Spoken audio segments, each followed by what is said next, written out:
On vous aura prévenu, la première émission web en direct à la radio avec Variance FM et la société Kinic.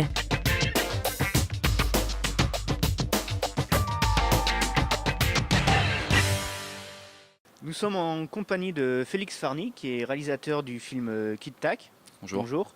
Ainsi que de Bruno Darle, qui en est le producteur. Bonjour. Exact, bonjour. Donc le film nous raconte l'histoire d'un horloger qui va lui arriver un événement un peu spécial. Est-ce que vous pouvez nous en parler ? Oui, du coup, le Kit Tac, c'est effectivement l'histoire d'un horloger qui s'appelle Christophe, qui est dans un univers très particulier, puisque en fait, il est très maniaque, il chronomètre tout ce qu'il fait, il met un minuteur quand il fait couler son bain, il met un minuteur quand il fait cuire son steak, et il va effectivement rencontrer un voisin qui est batteur, qui va, avec le bruit qu'il fait, dérégler toutes ses horloges, et il va petit à petit, c'est le petit grain de sable qui va tomber dans la montre de sa tête, on va dire ça comme ça. Alors justement, comme vous venez de le dire, il est très maniaque. Oui. Le côté maniaque aussi ressort avec l'ambiance sonore. On a toujours un bruit, soit un bruit d'horloge, soit un bruit de minuteur. Ouais. D'où ça vient ? C'est ça. Ouais, est-ce que c'est... En fait, l'idée que j'ai eue, la première idée que j'ai eue du film, c'était du son. En fait, c'était de comparer un univers avec une horloge qui marque vraiment un rythme, et en même temps un univers de batterie avec de l'improvisation, des changements de tempo, etc. Je trouvais ça marrant d'avoir d'un côté un univers millimétré, et de l'autre côté un univers improvisé. Et en fait, ça raconte vraiment. C'est à partir de là que j'ai construit les deux personnages et l'univers visuel du film et tout. C'était d'avoir un côté précis, répété, anticipé, etc. et un côté improvisé sans jamais savoir ce qu'on va faire la minute d'après, etc. qui sont les deux personnages du film en fait. Et l'idée vous est venue d'où ? L'idée, c'est en fait je fais de la musique depuis longtemps, et j'ai toujours été assez mauvais en batterie, mais j'adore ça. et du coup, honnêtement, je sais plus exactement comment, mais probablement en faisant de la batterie avec un métronome et en me disant tiens, c'est marrant ce côté très rythmique, et dès qu'on joue de la batterie, ça fait une sorte de, ça peut faire aussi rapidement un brouhaha, les rythmes de batterie rapide qu'on utilise dans le film. Et du coup, je me suis dit ça peut être marrant d'avoir ce côté, un appartement horloger avec presque le côté, vous savez, les jouets qu'on remonte mécaniquement là pour qu'il bouge tout seul. Pour moi, le personnage de l'horloger, c'est presque ça, quoi. C'est quelqu'un qui est remonté et qui marche au rythme d'une pendule. Et voilà, et d'un autre côté, en plus ça vient du voisin, donc ça fait une sorte de gros brouhaha de batterie, un truc qui vient effacer les horloges en fait, petit à petit. Et le projet de l'écriture jusqu'à la réalisation finale, ça vous a pris combien de temps à peu près ? C'est un projet qui a été étonnamment rapide, donc on a eu pas mal de chance là-dessus, parce que, on en parlera après, en fait il a été produit d'une manière assez particulière, ce qui fait qu'on n'a pas attendu des subventions du CNC, etc. C'est des choses qui généralement prennent un an et demi parfois, le temps d'écrire un dossier, etc. Or nous, on n'a pas demandé ces subventions, donc la première idée que j'ai eue, c'était en, je dirais, juin l'année dernière, un peu avant peut-être. Et le scénario, il a été écrit vers septembre-octobre de l'année dernière, et on l'a tourné en juin de cette année, enfin on est en 2018, donc de 2017 pardon. Et voilà, donc en gros, en fait, entre la première idée à peu de choses près et le film monté, étalonné, mixé, il s'est passé à peu près un an et quelques mois, quoi. En termes de tournage, lieu de tournage, est-ce que c'est des vrais lieux ou est-ce que vous avez monté des décors et tout ? Alors on a tourné sur 8 jours, et en fait la plupart des décors sont réels, mais on a tourné 3 jours dans un studio où en fait c'est toute la partie appartement qui a été construite, sauf la pièce, la cuisine, parce que c'est une pièce qui est chère à faire parce qu'il faut acheter plein de choses et qui est pas très intéressante dans le film. Mais sinon, oui, tout l'appartement a été construit en studio par des menuisiers qui sont, en fait, ça a été fait dans un lycée ce projet-là. C'est-à-dire que c'est des élèves qui sont en bac pro menuiserie qui ont construit les décors. Et ça a été tourné sur le plateau du lycée, puisque c'est un lycée qui est très orienté audiovisuel aussi. Je te laisse en parler. Alors effectivement, au niveau de la production, un film qui aurait pu coûter très très cher, on a pu trouver ce biais-là qui a fait travailler un lycée dans lequel il y a une section menuiserie, et notamment un plateau de télé. Et ce sont les élèves qui ont fabriqué ce décor, un décor tout à fait professionnel avec un chef constructeur. Ce qui était intéressant là, c'est qu'il y a eu une partie pédagogique, les élèves travaillant pour un vrai projet, on va dire, professionnel, qui de toute façon, s'il avait été fait par d'autres personnes, aurait peut-être été plus rapide, mais au final, le résultat aurait été identique. Et puis on a eu un chef décorateur, Pierre Pell, qui est venu mettre une touche véritablement de réalité dans le décor. Et voilà, ça a été vraiment la cerise sur le gâteau, parce que financièrement, pour nous, en tant que producteurs, c'était vraiment très intéressant. On avait, je ne sais plus combien, 6 lieux différents 9 jours de tournage et 6 lieux différents. Donc vous imaginez bien que ça a un coût tout ça. Et là, les 3-4 jours de tournage sur le plateau, on a gagné énormément d'argent, quoi. Est-ce que c'était la première fois justement que les élèves en question construisaient un décor pour un court-métrage? Alors pour un court-métrage, oui. Absolument. Là, ils enchaînent cette année, du coup, ça leur a donné une envie avec leurs enseignants. Ils vont enchaîner sur un clip. Donc ils vont faire les décors d'un clip, mais voilà, ils avaient déjà fait des petits décors, mais d'habitude c'est plutôt ils fabriquent des meubles, des objets un peu individuels. Et là, ce qui est intéressant aussi, c'est qu'ils étaient vraiment dans l'esprit cinéma. Ils ont travaillé en équipe pour un projet commun. Et justement, voilà, comment vous est venue l'idée de proposer ça aux jeunes? Alors, si sur le film Kick Tac, je suis devenu producteur, je suis enseignant aussi dans ce même lycée. Donc, je connais bien la structure, je connais la manière de faire travailler les élèves en lycée professionnel. Et voilà, c'est dans le cadre d'une pédagogie de projet que cette idée est venue. Voilà. En termes de casting, comment s'est déroulé le casting pour les deux personnages? Alors ça a été très rapide parce qu'il n'y en a pas eu. En fait, moi autant pour le rôle de Christophe, j'avais des idées donc l'horloger, j'avais des idées de personnages à me représenter quand j'écrivais le film. Autant pour Nick, qui est donc le batteur, pas beaucoup. Et du coup, en fait, j'ai repensé à ce moment-là à un comédien que j'avais vu dans un autre court-métrage. J'ai écrit le film en fait en pensant à lui sans trop me poser de questions au début, mais il m'a pas mal aidé à écrire les répliques, etc. Et en fait, du coup, quand j'ai fini le film, évidemment, je l'ai appelé et je lui ai dit j'ai écrit un film en pensant à toi et tout, ce qui je pense pour un comédien est assez flatteur, donc il était content. Et il a lu le scénario et il devait me rappeler 3 jours après, mais il m'a rappelé à 22h le soir, il m'a dit ouais, je suis partant, on le fait et tout. Et du coup, en discutant avec lui, je lui disais non, j'ai pas encore cherché le deuxième rôle, enfin le premier rôle plutôt. Puisque je viens de commencer, et il m'a dit moi je connais pas mal de personnes, je pense qu'ils pourraient faire l'affaire. Du coup on a discuté de comment je les voyais physiquement, et en fait c'est un très bon ami à lui qui joue l'horloger, puisqu'ils jouent souvent ensemble. Et c'était assez énorme parce que du coup c'était pas un casting, mais on a fait un essai avec les deux comédiens ensemble, avec une séquence du film. Et en fait ils ont une complicité énorme, et ils sont vraiment sur le plateau, ils étaient hyper marrants, ils mettaient une ambiance géniale. Mais en même temps, à partir du moment où on dit action, ils se transforment complètement, et lui l'horloger qui est quelqu'un d'hyper marrant, qui va toujours vers les gens, etc., se retrouve d'un coup dans un rôle de quelqu'un de bloqué. Il a une métamorphose instantanée qui est assez incroyable. Et justement, comment vous avez travaillé avec lui sur ce rôle de d'un personnage assez maniaque C'est une bonne question. Moi au début d'ailleurs je pensais même que pour ce personnage il fallait prendre quelqu'un de maniaque, mais du coup dans la partie où il va évoluer, en fait ça me paraissait difficile de le faire changer dans ce sens là, donc je me suis dit il vaut peut-être mieux prendre quelqu'un d'assez ouvert, etc., et d'abord le brider pour après et donc comment j'ai travaillé avec lui, on a eu la chance de pouvoir faire des répétitions, parce que c'est vrai que souvent c'est compliqué sur des courts-métrages avec des comédiens bénévoles, mais on a pu faire quelques répétitions, et du coup voilà, on a essayé de travailler le plus de séquences possible à l'avance pour gagner du temps sur place, et après pour moi en tout cas c'est des très très bons comédiens, et du coup à partir du moment déjà où je leur dis rien, ça fonctionne. Et du coup après forcément quand on commence à parler un peu avec eux, ça peut en plus ramener le jeu qu'ils ont, qui est assez excellent dans le sens du film, quoi. Alors justement, ici à Clermont-Ferrand, le film a été diffusé dans un programme en audio description. Oui, absolument. Comment vous avez travaillé? Je vais relaisser la parole à Bruno qui... Alors, depuis 4 ans, au Festival du court-métrage à Clermont, il y a une séance AD, donc la séance audio-description, qui est sur le catalogue. Elle est indiquée cette année à la page 208. Là. Et il y a plusieurs lycées qui travaillent d'une manière pédagogique pour audio-décrire des films, donc des courts-métrages, et rendre accessible le festival aux malvoyants. Voilà. Donc du coup, l'idée, après avoir travaillé sur le film Kick Tac, on s'est dit on va audio-décrire ce film. Non seulement ça servira pour le festival de Clermont, mais en même temps à tous les autres festivals auxquels on peut envoyer le film aussi. Donc il y aura une version audio décrite comme il y a une version sous-titrée. Cette version audio décrite a été réalisée aussi dans le cadre d'un projet pédagogique avec des élèves qui ont travaillé, donc des élèves voyants, qui ont travaillé avec des élèves de l'INJA, de l'Institut national des jeunes aveugles. Et c'est ça la force de ce projet, c'est-à-dire qu'il y a eu un travail vraiment en binôme avec des voyants et des non-voyants sur un film. L'idée étant bien sûr de rendre accessible ce film aux non-voyants, c'est-à-dire d'écrire les actions muettes.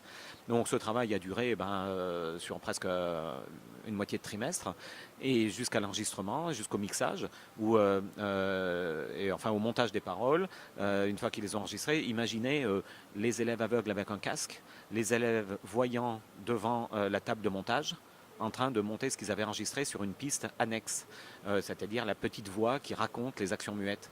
Eh bien, non seulement il y a eu un projet effectivement pédagogique de type vraiment intéressant à ce niveau-là, au niveau de l'audio-description, mais il y avait quelque chose d'humain aussi dans l'idée de faire travailler des jeunes ensemble qui, a priori, ont des différences, mais au bout de 5 minutes, ils parlaient que d'une chose, ils parlaient de cinéma. Alors justement, c'est pas un film d'école, mais comme vous le disiez tout à l'heure, les décors ont été construits par des élèves. Là, pour l'audio description, ça a été aussi travaillé par des élèves. Est-ce que pour vous, c'est un plus justement d'avoir permis à des élèves de pouvoir toucher un peu du doigt le court métrage? C'est un plus énorme, ouais. Évidemment, en fait, je pense que si ça pouvait se faire sur tous les films, ça arrangerait tout le monde, mais c'est assez compliqué à mettre en place au début. Mais oui, enfin, c'est un plus énorme parce que pour des élèves, moi j'ai été élève il n'y a pas si longtemps que ça, ça m'aurait vraiment éclaté de me dire il y a des gens qui vont tourner un vrai film dans mon lycée sur lequel je vais participer. Évidemment, c'est une petite pierre à l'édifice, mais ça reste quand même, je pense, pour eux assez important de ce point de vue-là. Et voilà, il y a vraiment c'est gagnant-gagnant parce que d'un côté production, comme il disait, ça fait économiser énormément d'argent. Ça permet de faire des choses qu'on aurait en fait même pas pu envisager autrement. Et voilà, et pour les élèves, pour avoir parlé avec certains d'entre eux, ils sont hyper contents, épanouis et tout d'avoir fait ça, quoi. Et est-ce que le film est prévu pour d'autres festivals? Alors pour l'instant on le distribue nous-mêmes, on va dire ça comme ça. Il a été envoyé dans 70 festivals et pour l'instant on n'a pas vraiment eu de réponse encore, donc on est au tout début de la phase de réponse. Donc voilà, évidemment on espère qu'il sera sélectionné le plus possible et partout. Et voilà. Et en termes de projets, est-ce que vous avez d'autres projets en cours d'écriture, de réalisation? Alors ouais, du coup ça faisait aussi un petit bout de temps que j'avais une autre idée qui me trottait dans la tête. Et en fait l'avantage du festival de Clermont, c'est que comme on voit plein de films et on rencontre plein de gens, on est dans une vraie optique positive là-dessus. Et du coup je l'ai écrit, j'ai écrit un nouveau projet là sur 2 nuits parce que je voulais rencontrer un producteur pour lui en parler. Et que forcément après Clermont-Ferrand c'est plus compliqué. Donc voilà, ça m'a poussé à l'écrire. Après évidemment c'est qu'un début, je vais le réécrire et le retravailler, etc. Mais ouais, donc j'ai un nouveau projet à venir. Et dans les médias, il y a des vidéoclips. Oui, alors du coup avant d'avoir fait ce court métrage, j'ai fait pas mal de clips parce que pour moi c'est le meilleur domaine d'entraînement parce qu'à part le son, tout est pareil et ça permet de faire de travailler déjà en équipe sur des moins gros enjeux, sur des projets plus courts, plus rapides, etc. Mais quand même de se faire la main. Et du coup là je reviens sur un clip effectivement qu'on tourne la première semaine d'avril, donc en studio toujours dans le même lycée. Voilà, c'est un clip pour un groupe qui s'appelle Mab, un morceau qui s'appelle Gringo et on va reconstruire tout un décor de Far West avec un saloon, un désert et voilà, c'est un projet encore assez ambitieux mais il faut. Pour finir, l'un des thèmes cette année au Festival de Clermont-Ferrand, c'est la gastronomie. Oui. Petite question culinaire. Est-ce que vous Oula. avez un plat préféré? Alors ouais, pour moi les questions culinaires ça peut être un vrai piège parce que j'ai une sorte de lubie d'enfant. En fait je mange aucun fruit, aucun légume, mais du coup voilà, je tenais à le préciser. Du coup j'avais peur d'une grande question sur comment on fait cuire tel truc, mais non ça va. Un plat préféré, écoutez, j'en sais pas grand chose. S'il y a un truc que j'adore vraiment, c'est une entrée, mais qui me rend fou, quoi. C'est un truc que je mange en Grèce. Je ne saurais même pas vous dire comment ça s'appelle, mais c'est de la feta grillée avec du sésame autour, au miel. Et c'est un truc juste incroyable. Voilà. Et vous? Alors, je suis originaire de Clermont-Ferrand et j'habite Paris maintenant. Mais un truc que j'aime bien faire aux Parisiens, c'est une truffade. Voilà, et moi, je suis fan de ça. Voilà. Merci en tout cas et bon festival. Merci à vous. Nous sommes maintenant en présence d'Iris Delbos, bonjour. Oui, bonjour. De Juliette Ponchéry, bonjour. Bonjour. Et d'Alexandre Réquintel. Bonjour. Bonjour. Vous êtes tous les trois étudiants de l'Institut francophone de formation au cinéma animalier de Ménigout. Oui, c'est ça. Est-ce que vous pouvez nous parler un peu de votre école? Alors, donc, c'est une école qui est située donc, en Deux-Sèvres et qui est née en fait à la base d'un festival, Festival international du film ornithologique de Ménigout. Et puis, en fait, les créateurs du festival ont voulu après créer une école en lien avec ça. Et donc, on est une petite école en pleine campagne. On a un super site hyper équipé. On a de la nature à côté pour aller filmer. Je ne sais pas si vous voulez rajouter quelque chose. Moi, je dirais juste que c'est une école qui est accessible à partir de bac plus 3. Et ce qui est intéressant, c'est qu'on peut venir de tous les univers de formations différentes. Par exemple, Iris, elle a fait de la biologie. Moi, j'ai fait du cinéma. Et puis Alexandre.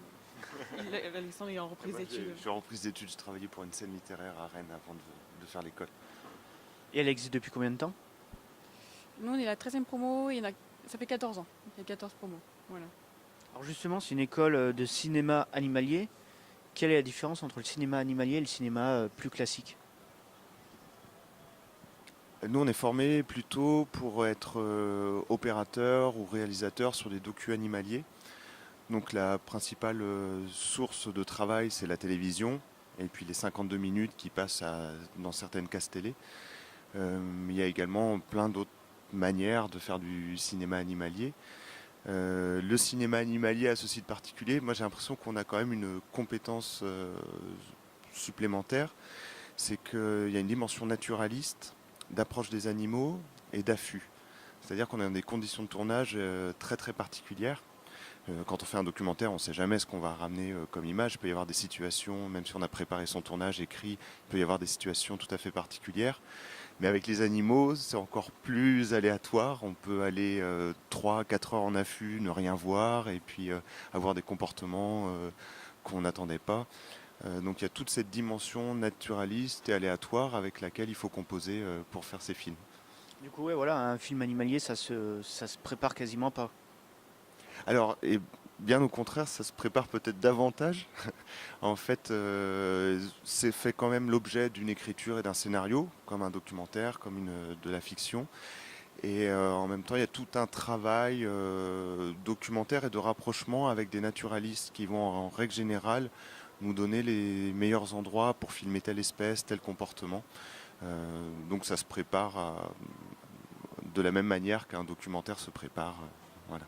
Et en termes de diffusion, pour vous, est-ce que le cinéma animalier a assez de place ou a très peu de place, que ce soit à la télé ou au cinéma? Il y a eu depuis quelques années quand même une réduction des cases animaliers à la télévision, qui est quand même, comme je disais, la principale source de travail.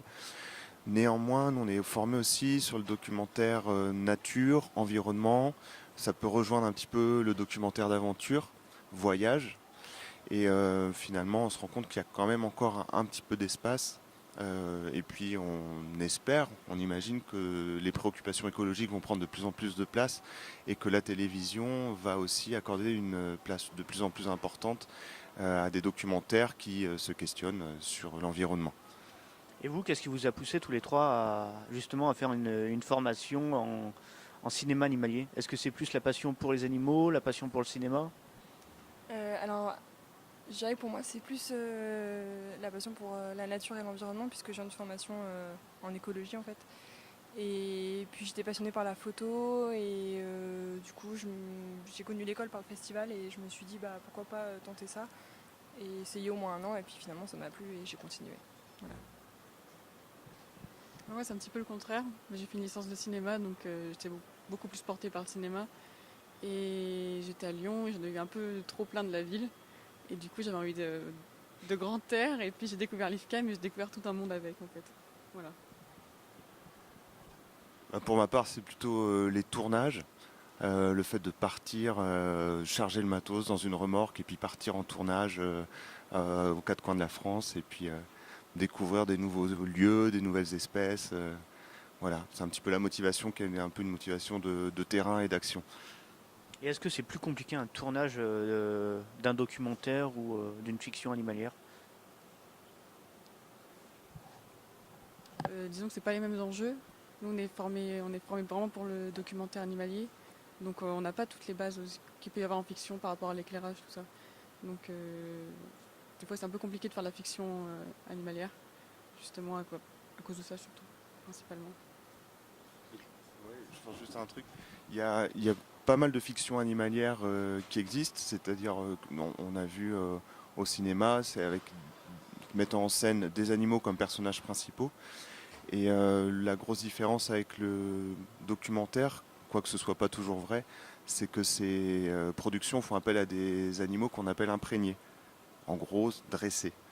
Et nous, on est plus dans une logique de documentaire avec l'animal sauvage et cette part d'aléatoire dont je parlais.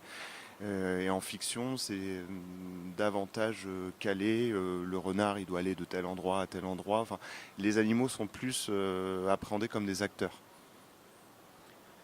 Ici, on est au Festival de Clermont-Ferrand. Que représente le festival pour vous? Alors du coup, moi, je suis de Clermont, en fait. Donc c'est un festival auquel je suis beaucoup allée quand j'étais à l'école ou au collège, même au lycée peut-être, je ne me souviens plus. Donc c'est un peu une espèce d'effervescence dans la ville, une ambiance vraiment sympa qui me rappelle moi, des souvenirs quand j'étais plus jeune. Et puis le festival, j'y suis beaucoup allée quand j'étais jeune, et là ça fait quelques années où comme je suis partie faire mes études ailleurs, je suis pas allée. Et donc de revenir là, c'est une ambiance sympa, une espèce d'effervescence vraiment agréable de voir Clermont comme ça, aussi agité en fait. On n'a pas forcément l'habitude de voir autant de monde à Clermont. Et puis nous, on vient de la Cambrousse en fait maintenant, parce qu'on est entre Poitiers et Niort, et puis on est plus en contact. Nous, c'est un milieu bocager, mais on est pas mal en contact avec la nature. Puis à Clermont, on retrouve la ville, le goudron, les gens, enfin les bars. Et puis c'est un peu notre sortie trimestrielle, quoi. Et justement, qu'est-ce que vous êtes venu rechercher ici à Clermont? Se nourrir? Non, se nourrir, pas les restos, hein, mais non, parce qu'en fait, comment dire, il y a eu peut-être à l'école, on a beaucoup de liberté pour faire nos films, et les sujets ont muté un peu. Peut-être qu'on a une vision du documentaire animalier ultra classique où l'homme est totalement absent, et puis on met en scène des beaux animaux dans des beaux espaces. Et nous, ce qui nous plaît à l'école, c'est qu'on a une grande liberté de création et qu'on aborde des problématiques plus liées à l'homme, et des fois on met en scène de la fiction. Et c'est super de venir au festival, de voir plein de courts-métrages, ça donne plein d'idées pour la suite, pour la mise en scène. Voilà. Justement, on en parlait tout à l'heure en off. Votre école est en danger. Est-ce que vous pouvez nous en dire un petit peu plus? Oui, en effet, en fait, enfin pas l'université, mais l'école était en fait en collaboration avec l'université jusqu'à il y a 2 ans, il me semble. Et donc l'école en fait était sur 2 ans et c'était un master, donc ça offrait un diplôme aux étudiants. Et pour des raisons X et Y, l'université de Poitiers s'est retirée de l'école, laissant l'école qui est la propriété en fait du département et qui est aussi aidée beaucoup par la région. En fait, sans diplôme d'État. Et du coup, ça pose un problème, ça, pour le département et la région. Et l'école en fait, est un peu menacée de fermer à cause de ça, parce qu'on n'a pas de diplôme. Et du coup, ils sont à la recherche d'un partenariat avec une autre université qui serait d'accord pour créer un diplôme, un master ou autre chose, s'il faut. Mais voilà, on est à la recherche d'une université. Donc là, on a bientôt un rendez-vous avec une université. Donc on attend de savoir si ça va aboutir ou pas. Mais si ça aboutit, ça aboutira pas tout de suite et seulement dans 2 ou 3 ans. Donc en tout cas, nous, on est une promotion qui sortira sans diplôme d'État à la fin de nos 2 ans. Et justement, est-ce que vous avez lancé une pétition par rapport à l'école? Oui, du coup, on a eu cette idée-là quand en fait, pendant le festival, il y a tous les anciens étudiants qui reviennent. Et c'est à ce moment-là où on a une AG parce qu'on a une association. Et là, l'idée a été lancée de lancer une pétition pour justement sauver l'école et montrer que les élèves sont impliqués, et même les anciens, et qu'on a envie que cette école reste en fait et disparaisse pas. Et du coup, on l'a lancé pendant le festival, on a réussi à obtenir pas mal de signatures, et notamment de professionnels, du coup, de réalisateurs, de photographes, et même de députés qui étaient là.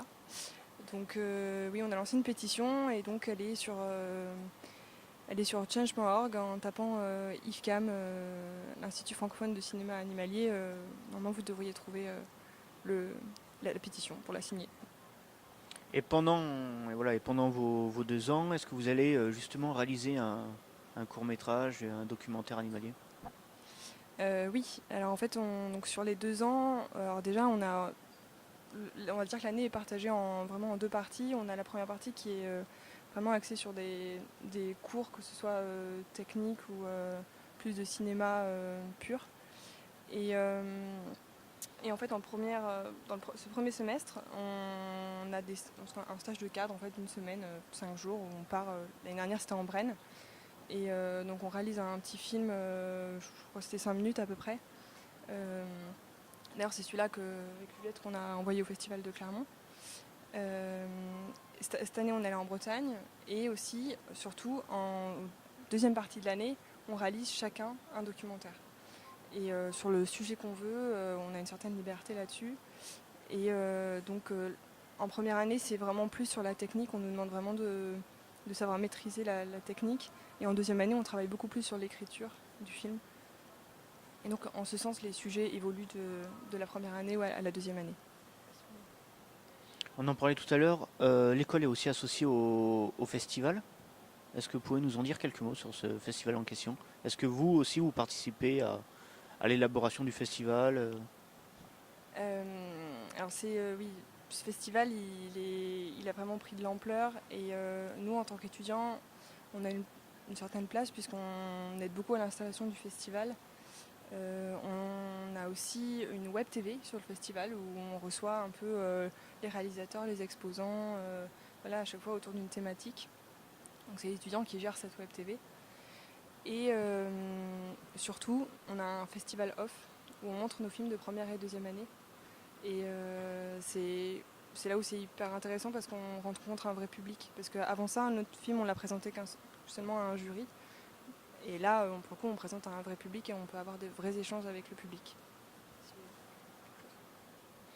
Pour finir, l'un des thèmes cette année du Festival de Clermont-Ferrand, c'est la gastronomie. Petite question culinaire, est-ce que vous avez une recette préférée?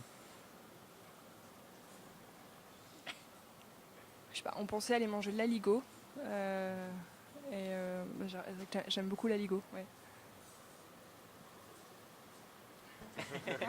Moi, je connaissais pas l'aligot, du coup, j'attends de découvrir, mais je pense que c'est pas mal.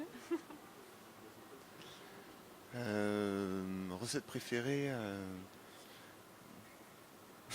le banoffee cake. C'est un petit gâteau en fait avec du caramel, de la banane et puis entre les interstices, dans les fentes là, on doit mettre du lait concentré sucré et c'est super bon. Merci en tout cas et bon festival à vous trois. Merci.